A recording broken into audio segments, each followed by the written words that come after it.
महाभारत का वह समय जब धरती पर धर्म और अधर्म का संघर्ष अपने चरम पर था। हस्तिनापुर का राजमहल बाहर से जितना भव्य दिखाई देता था, अंदर उतना ही अशांत और भय से भरा हुआ था।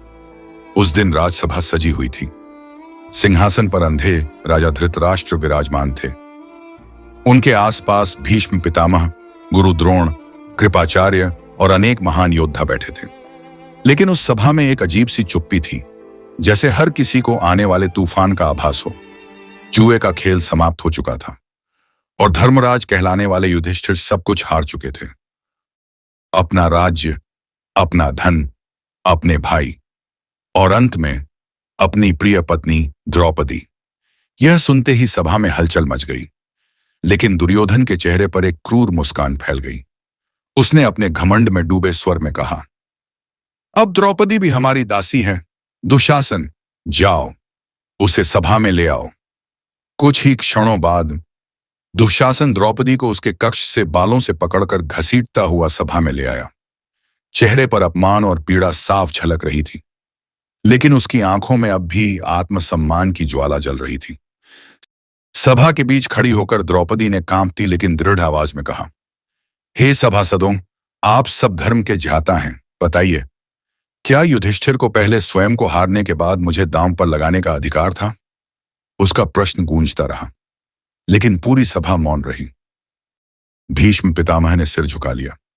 गुरु द्रोण की आंखें बंद हो गईं। विदुर के हृदय में पीड़ा थी, लेकिन वह भी विवश थे। द्रौपदी की आंखों में आंसू भर आए। उसे लगा जैसे पूरा संसार उसके खिलाफ हो गया हो। तभी दुर्योधन ने अपनी जांघ पर हाथ मारते हुए कहा, दुशासन, अब इसका चीरहरण करो। यह सुनते ही पूरा वातावरण कांप उठा, जैसे धर्म खुद रो पड़ा हो। दुशासन हंसते हुए आगे बढ़ा। उसने द्रौपदी के वस्त्र को पकड़ लिया। द्रौपदी ने तुरंत अपने वस्त्र को कसकर पकड़ लिया। वह पूरी ताकत से अपने सम्मान की रक्षा करने लगी। उसकी सांसें तेज हो गईं। दिल भय और अपमान से कांप रहा था।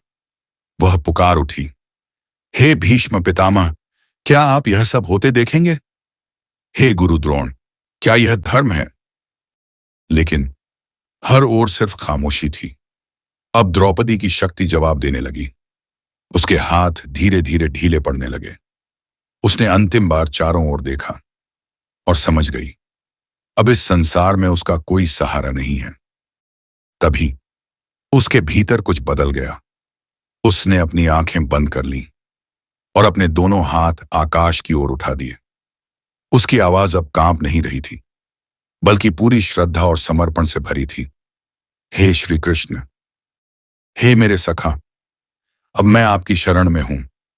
मेरी लाज बचा लीजिए। उसने पूरी तरह खुद को भगवान के भरोसे छोड़ दिया। और तभी एक ऐसा चमत्कार हुआ जिसने पूरी सभा को स्तब्ध कर दिया। दुशासन ने जैसे ही वस्त्र खींचना शुरू किया, वस्त्र बढ़ता चला गया। वह खींचता गया, लेकिन वस्त्र समाप्त होने का नाम ही नहीं ले रहा था। उसके चेहरे पर घबराहट छा गई। पसीना बहने लगा। उसकी ताकत जवाब देने लगी, लेकिन द्रौपदी का चीर अनंत होता जा रहा था।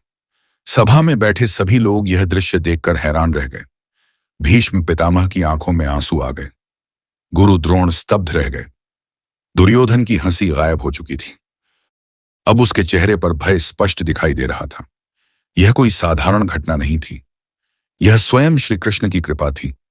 दूर द्वारका में बैठे हुए भी उन्होंने अपनी सखी की पुकार सुन ली थी, क्योंकि यह केवल एक पुकार नहीं थी।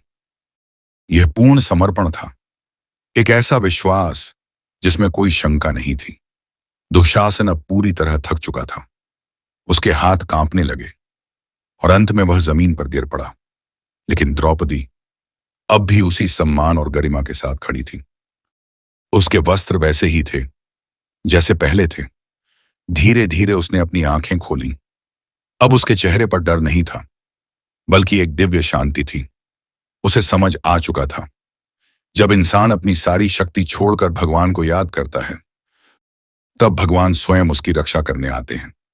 उस दिन हस्तिनापुर की उस सभा में केवल एक स्त्री की लाज नहीं बची थी, बल्कि धर्म की भी रक्षा हुई थी।